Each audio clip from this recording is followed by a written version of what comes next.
In financial analysis, everything begins with one principle: the time value of money.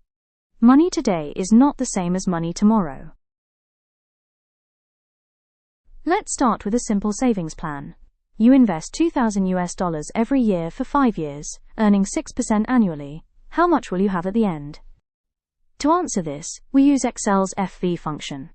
Future value tells us how today's or repeated payments grow over time. In Excel, the structure of FV is straightforward. For our example, the rate is 6%, number of periods is 5 years, payment is $2,000, PV is 0, and type is 0 for the end of period.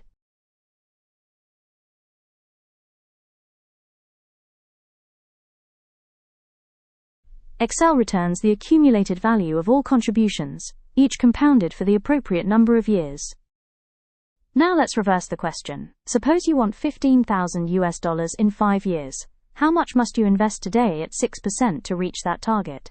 Present value discounts a future amount back to today.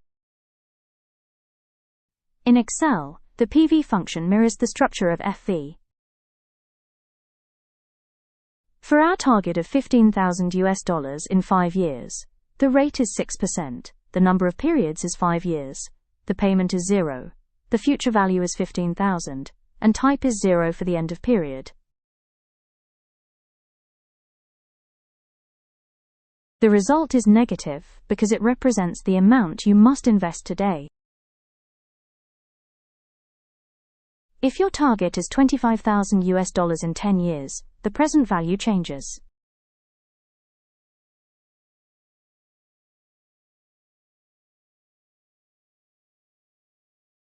The longer the horizon, the more compounding works in your favor, and the less you need to invest today for the same future amount.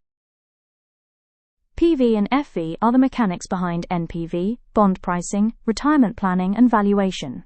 Once you understand how to move money forward and backward in time, you have the foundation for all financial modeling. In this episode, we used FV to project the future value of savings, and PV to discount future targets back to today. In the next episode, we solve the missing link between PV and FV, the implied interest rate using rate. Thank you for watching the video. Please like if you found it helpful.